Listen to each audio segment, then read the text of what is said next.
Alors Pierre, toi tu as un parcours essentiellement dans les ressources humaines, dans des groupes qui sont très différents, puisque c'est aussi bien, tu as débuté chez Danone, on a beaucoup parlé de Danone ce matin, tu as débuté également ensuite chez Crédit Agricole, et aujourd'hui tu travailles aux côtés de Isabelle Cochet, et tu pilotes les ressources humaines du coup de Engie.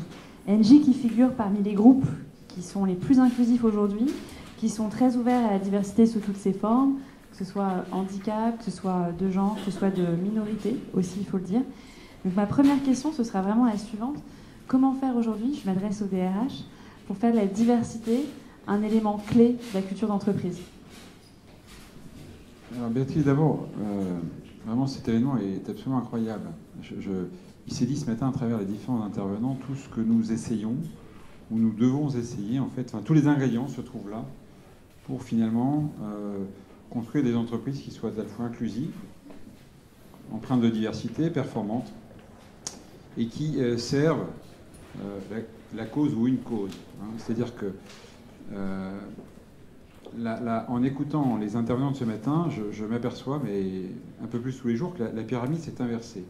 Quand j'ai démarré ma carrière, il y a une trentaine d'années, en gros, ce qui était bien, c'était les grandes écoles. Je parle de la France, mais c'est assez vrai ailleurs. Ce qui était bien, c'était les très grandes entreprises. Ce qui était bien, c'était le cas échéant l'État. Alors qu'aujourd'hui, finalement, ce qui est bien, là où se fait l'innovation, là où se fait la transformation, là où se fait l'inclusion, c'est ces micro-initiatives où ça, c'est formidable. Je ne sais pas où il est, mais oui, c'est juste incroyable.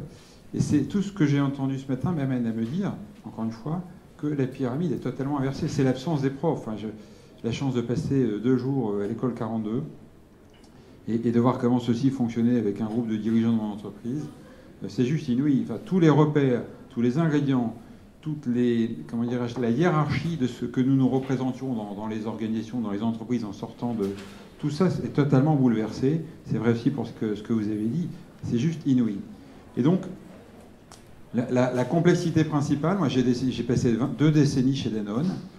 J'ai bien connu j'ai eu la chance de connaître Antoine Ribou et d'être biberonné ou imprégné en fait, du double projet économique-social qui est devenu ensuite sociétal, qui a ajouté sociétal, ce fameux discours de Marseille qu'on connaissait tous vraiment juste spontanément. On avait envie de le connaître et de nous l'approprier pour jouer un rôle, pour devenir des militants finalement de l'entreprise. Et aujourd'hui, il se trouve une situation dans laquelle les grandes entreprises n'ont pas nécessairement suscité ou initié ces transformations, mais sont challengées, questionnées, contestées, critiquées dès lors qu'elles ne le feraient pas. Et là aussi, ravi de voir, hier j'étais avec quelques personnes de Pôle emploi, et voir comment les transformations s'opèrent. Donc, en réalité, moi je crois aujourd'hui que les initiatives se prennent dans l'entreprise. J'aimerais faire tomber cette idée incroyable, consiste à dire que l'entreprise est nécessairement un lieu de souffrance. Un de mes camarades a écrit l'entreprise réparatrice. Le titre est le bouquin est l'idée est passionnante, le bouquin moyen, mais le titre fabuleux. L'entreprise réparatrice. On peut se réparer dans l'entreprise alors que jusqu'à pas très très longtemps encore, on avait le sentiment que finalement la souffrance psychologique, la difficulté, la confrontation entre collègues, les mauvais managers, tout ça c'était une fatalité, c'était normal. Alors qu'en réalité, ça doit être un lieu de réussite, un lieu de succès. Et toutes ces initiatives qui sont prises par l'ensemble des acteurs qui ce matin, viennent témoigner, moi, m'inspirent en tant que, disons, manager ou dirigeant d'une grande entreprise. La complexité d'aller bouger, finalement, le corps social d'une entreprise de 160 000 collaborateurs qui, pour beaucoup, ont été salariés d'une entreprise publique, puisque Engie, c'est, pour un tiers d'entre nous, des salariés issus d'EDF, GDF. Pour la partie gaz, donc GDF, eh bien, venir bouleverser, cela dit, les salariés issus du privé ont probablement, ou en tout cas sont en culture assez proche, mais venir bouleverser l'équation, se dire que ce que nous avons produit pendant 20 ans, dans la façon que nous avons géré nos organisations, réparti la responsabilité au siège, au corporate du groupe, nous avons fait un bouleversement récemment, il y avait une direction au sein de laquelle il y avait 11 niveaux hiérarchiques, imaginez-vous. Ce que ceci produit comme non seulement une efficacité, mais comme souffrance, comme incapacité d'apprendre, comme incapacité de prendre des initiatives, d'être simplement responsable ou de s'épanouir, enfin, d'être heureux, simplement. Donc nous avons à casser la totalité de ces codes, les organisations, la culture hiérarchique, puisqu'en fait le chef dit au chef, qui dit au chef, qui dit au chef, donc la capacité à se développer, Le modèle de 42 est incroyable. La pédagogie associée à ça, ça va bouleverser les équations dans lesquelles nous sommes dans l'entreprise, pour finalement faire que d'abord dans l'entreprise, on réussisse soi, individuellement, pour que le collectif réussisse ensuite, pour que finalement la finalité, le produit, le service, la mission de l'entreprise trouve à voilà, s'épanouir et elle aussi à délivrer la valeur dont on parle, mais une valeur globale et plus une valeur financière ou actionnariale uniquement. Ça, c'est toute l'équation et les ingrédients ont été partagés ce matin. Simplement, la recette est d'une complexité inouïe et c'est ce que quelques-uns s'attachent à faire, bien sûr dans mon entreprise, mais dans beaucoup d'autres. Et l'exemple de Danone ce matin est aussi exemplaire. Je ne suis pas la seule à le savoir ce matin, Pierre, mais toi, tu as un vrai fil rouge. Ça a été ta sensibilité à l'éducation, à l'inclusion. Alors, je ne sais pas si tu as eu un social calling, mais en tout cas, à quel moment est-ce que tu as finalement développé cette sensibilité sur ces thématiques de diversité, d'inclusion? Quel était le déclic? Alors, nous étions, quel que soit ce que vous pouvez dire Antoine Ribou, on recrutait quand même des HEC, des ESSEC, des ESCP, et si nous n'arrivions pas à pourvoir nos postes, on allait en province chercher dans les écoles de province. Je caricature à peine ce qu'était le processus dans lequel nous étions inscrits.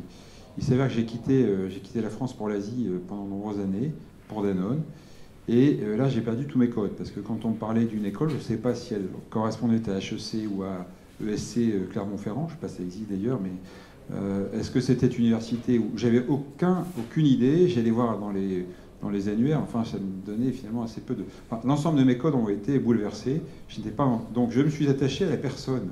C'est inouï, enfin, il m'a fallu 10 ans de vie professionnelle pour me rendre compte que finalement le catalogue lié à l'école, à son éducation, à son origine sociale ou familiale, enfin, tout ce qui fait, etc., à travers la lecture des CV, était totalement, m'avait fait passer à côté de... J'ai été quand même bouleversé, hein, je dois dire, c'est un peu effrayé de l'incapacité dans laquelle j'avais été tout seul. Alors je peux me dire c'est l'organisation qui m'a poussé à ça, d'accord. Enfin, en tout cas, moi je n'avais pas eu le regard critique qui m'avait permis de me rendre compte de ça. Mais je me suis rendu compte que dans un environnement qui était tout à fait différent du mien, dans un langage qui n'était pas ma langue maternelle, mais qui n'était pas non plus la langue maternelle des personnes avec lesquelles j'interagissais, j'étais totalement bouleversé et qu'il me fallait réinventer la façon d'évaluer un dirigeant, un acteur quel qu'il soit. Et donc ça m'a amené à m'intéresser à la personne. C'est idiot, pardon pour... mais voilà, ça a été finalement le bouleversement qui m'a amené à repenser la façon dont je fais des ressources humaines, où je participe avec mes collègues à faire ceci. Et je serais tenté de dire, c'est ce qui m'a amené là aussi à travailler sur mon propre développement personnel pour être en capacité ensuite d'aller impacter les organisations, les entreprises, les leaders ou les dirigeants des organisations au sein desquelles je travaille. Parce que finalement, je me suis développé dans des grosses organisations et j'ai la conviction qu'on a capacité à changer ces grosses organisations. Donc je n'ai pas décidé de partir sur une petite structure. J'aimerais participer avec d'autres, en tout cas contribuer avec d'autres, à faire ces changements qui vont avoir un impact important. Nous sommes 160 000, on emploie au-delà de 160 000 collaborateurs, de l'ordre de 400 000 salariés chaque année dans l'ensemble de nos entreprises en prestation pour nos activités, qui travaillent sur nos méthodes, nos moyens, nos outils, nos systèmes. Donc on peut avoir un effet, on peut contribuer, y compris tous ceux qui nous quittent chaque année, de l'ordre de je sais pas, 5 à 7 %, on peut avoir un effet tout à fait massif. Voilà, mais j'ai découvert à travers le changement de cadre, j'ai découvert simplement que finalement l'homme ou la femme, naturellement, et la femme, était empreint de richesse que je n'avais jusqu'alors détecté qu'à travers des lignes de curriculum vitae. Les CV, c'est fini, quoi. Pas tout à fait quand même. Enfin. Pas tout à fait quand même, mais l'intelligence artificielle ou l'ensemble de ces outils vont nous aider à repérer différemment. Le présentiel aussi doit nous aider à repérer différemment effectivement la richesse chez chacun. Et ce que Moussa vous disiez, c'est tout à fait ça. Voilà, comment le repérer, mais à grosse échelle. L'enjeu, il est là. Comment inventer les systèmes et les outils digitaux nous aident à le faire de manière considérable. Moi, les deux choses qui m'ont bouleversé sur mon cycle asiatique, c'est ça, la première, et le deux, c'est l'apprentissage et la formation. Parce que mes codes, là aussi, ont été totalement bouleversés. Il m'a fallu réapprendre, en réalité, sachant que je n'étais pas sorti d'une grande école. L'année où j'ai été recruté chez Danone, il fallait toujours faire des exceptions. Donc j'étais le seul à venir d'université parmi le groupe de 150 jeunes qui avaient été recrutés en France, jeunes diplômés. J'étais le seul à ne pas venir d'une grande école. J'étais universitaire. Voilà, il fallait montrer qu'on était diversifié à l'époque. Donc voilà, j'étais pas tellement, hein, quand même, pas tellement dans la diversité malgré tout. Ok. Et du coup, Pierre, toi, tu soutiens aussi beaucoup d'associations, de start-up qui sont dans l'inclusion. Quel est ton regard un peu sur cet univers? Est-ce que tu penses qu'il y a des actions qu'on devrait mener pour démultiplier notre engagement? Oui, alors, ce qui me fascine, le nombre de personnes ou d'acteurs qui m'indiquent qu'il ne manque pas d'argent. On a des moyens, Chez Danone, il y a quelques années, on avait proposé aux salariés d'aller renoncer à une partie de leur participation intéressement, une petite partie, pour aller financer des actions extérieures. Et en fait, on a eu le plus grand des difficultés à utiliser cet argent. Parce qu'en réalité, la capacité à sourcer, je parle de la France, mais la capacité à sourcer, de l'argent pour conduire des projets, finalement, est assez facile. Et depuis très très longtemps. La capacité, par contre, à conduire ces projets et les mettre en œuvre est très très compliquée. Et ce qui m'amène à dire qu'en réalité, moi, je suis, j'allais dire agacé ou frustré ou que sais-je, par la quantité d'initiatives qui sont prises par les entreprises, toutes dans un sens différent, qui permettent toutes à leurs dirigeants d'être sur la photo. Je caricature un peu parce qu'ils ne le font pas nécessairement pour ça, mais en tout cas, alors que si ces entreprises avaient capacité à converger dans leurs initiatives, dans leurs moyens, et pour mettre en œuvre des projets communs, on a tous la même finalité, et nous attacher à payer un peu moins de frais au commissaire aux comptes, puisqu'on a tous structuré des ONG, des fondations, des structures, des que sais-je, des sociétés. Donc aller converger sur les projets, sur les intentions, pour nous permettre de nous réunir, y avoir un gros effet cette fois en convergeant ensemble, je pense que nous aurions un impact qui se trouverait absolument démultiplié. Il y a une structure que j'aime beaucoup dans l'idée, alors je ne suis pas certain de finalement ce qu'elle a permis de produire aujourd'hui, mais qui est le Lab RH. Le Lab RH, c'est une initiative qui a été créée par des start-upers du domaine des ressources humaines qui réunissent au sein de ce lab, je pense, un peu plus de 150 aujourd'hui start-up. Elles sont toutes concurrentes, elles sont toutes sur le périmètre RH, elles cherchent toutes à accrocher des entreprises du CAC 40 ou des grandes entreprises.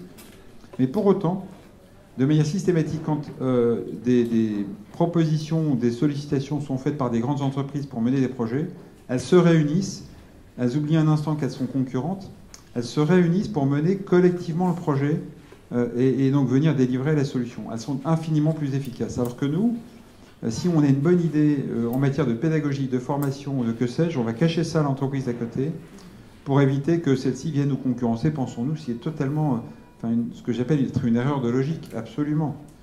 Et donc, voilà, ce auquel j'aimerais contribuer, ce que je m'attache à faire avec la plus grande difficulté, je dois dire que pour l'instant, je n'ai même pas le succès d'estime, 0, c'est de venir faire converger toutes ces initiatives en matière d'insertion, en matière d'emploi, en matière de... Parce qu'elles sont des milliers ou des centaines, en tout cas pour les grandes entreprises, mais c'est vrai aussi pour les plus petites, pour les initiatives individuelles. Et je me dis que nous aurions une telle capacité, une telle force de frappe, une telle puissance, plutôt que d'aller financer des charges administratives pour chacun monter sa propre structure, pour faire Big Impact. C'est un peu ce que disait Nicolas avec son projet sur l'Afrique. Je pense que les entreprises, on a tous, tout à l'heure dans la discussion, en tout début de réunion, je cite cette anecdote parce qu'elle me frappe et elle m'obsède. En Afrique, on a tous envie de se développer. C'est le cas, je vois Danone et Engie.